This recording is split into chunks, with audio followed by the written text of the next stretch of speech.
And we're back for episode 7, and thankfully we are given no time in Braavos and very little time in Loras' birthmark. We start out at the wall, where everyone's staring. Hey guys, let's stare over there. Hey, we're gonna stare as well. Well, I'm gonna stare at you. Well then, I'm gonna nod at you.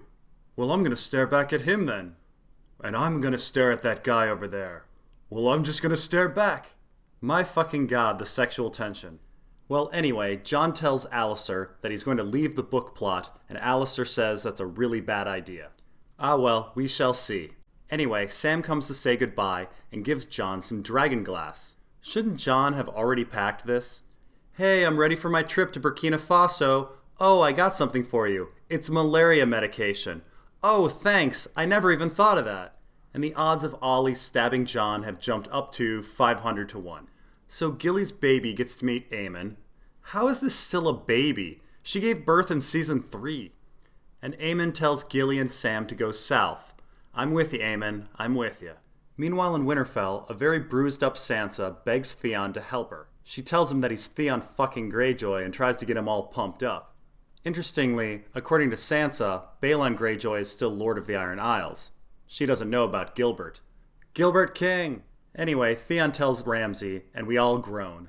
Meanwhile, Brienne still exists. Meanwhile, on the wall, Aemon dies. And the Night's Watch proceeds to burn up a whole lot of King's blood.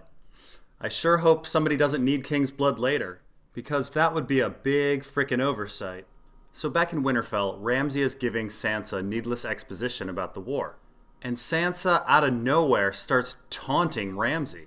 She even calls Ramsay a bastard. Ah, stop it, Sansa. You're gonna get yourself flayed. And speaking of flayed, here's Grandma Winterfell. Well, I guess I read Grandma Winterfell wrong. I figured Miranda showing up at the same time that Sansa checked out the tower was intentional, but it turns out it was just a coincidence. Over in Stannis' camp, people are not doing well. It might be from the lack of hats. Davos lets Stannis know that a bunch of horses died and the Storm Crows have abandoned them. I wonder if these Storm Crows have a Daario as well. And maybe that Daario is Benjen. So Davos tells Stannis to retreat, and Stannis says, nah-uh. And so Melisandre comes up with a great idea. She says, hey, we need King's blood. Let's sacrifice your daughter. Wah, wah. If only they had remembered Maester Aemon. Back on the wall, Gilly has attracted some unwanted attention. Unsurprisingly, Gilly isn't safe around convicted rapists. Sam gets his ass kicked, but then stands back up and says, hey, get your hands off her. But it's really Ghost that saves everyone in the end.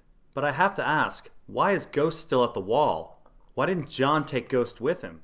Would the Night's Watch really feel safe allowing a direwolf without its master walking around? Seems awfully unlikely. Anyway, it all leads to Gilly giving Sam some lovin'. Because if there's one thing I've learned from A Song of Ice and Fire and Game of Thrones, it's that the reward for preventing rape is sex. Anyway, let's enjoy this scene for a bit. Ah, Sam. Over in Slaver's Bay, we have slavers by the bay, and Tyrion is getting whipped for no discernible reason. So in A Game of Thrones, Jorah is a lot more valuable than in A Song of Ice and Fire. I happen to really like this scene, it's pretty cute. Conflating Jorah with Thoros of Myr on the island of Spike is pretty damn funny. Very weirdly, rather than proving himself with his mind, Tyrion proves himself with his brawn.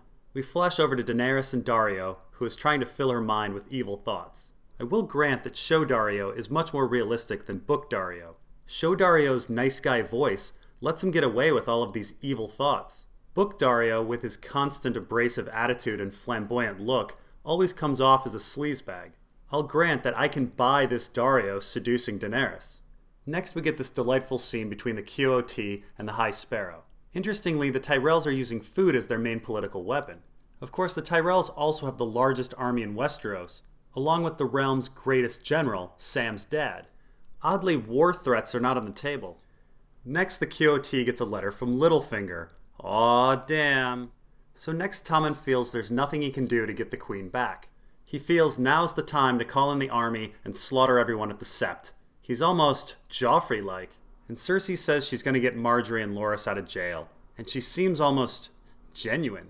Meanwhile, down in Loras' birthmark, war has somehow been averted, and there is a lemon tree.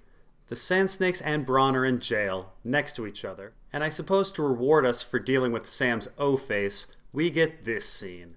Now yes, pretty awesome, but at the same time completely illogical. Was Tyene counting the minutes until the poison took effect? Or was the poison activated by Bronn's arousal? Let's assume the former. How did Tyene know that Bronn would insult them on their womanhood? Had the argument not happened, would she still have given him the antidote? It seems awfully convenient. Now let's assume the latter, that it's activated by his arousal. Isn't it again awfully convenient that they had this conversation? And what a weirdly specific way to kill someone. Tyene went into battle with poison that she knew would kill her opponent on his next erection? According to Game of Thrones and A Song of Ice and Fire, men get very aroused after battle. Bronn should have dropped dead earlier. Oh well, whatever. Boobies, right? So we flash to Littlefinger, who's telling the QOT that he has a gift for her, a handsome boy. Now of course this is Lancel, so I guess he went to Lancel and said, I know you banged Cersei and killed the king, so you better fess up to the High Sparrow or I'll tell him? It's just that Lancel's pretty devout and hardliner. I'm not sure why he hadn't already confessed to the High Sparrow. Meanwhile in Meereen, Daenerys is pretending like she's above brutality. This coming from a woman who recently fed an innocent man to a dragon and forced another man into marriage. Jorah, in all of his infinite wisdom, decides to become a mystery knight. Of course, he's still wearing the same shirt and manskirt that he's been wearing every day for the last 5 years, but Daenerys doesn't notice. By the way, is this strong Belwas? I'm assuming it is.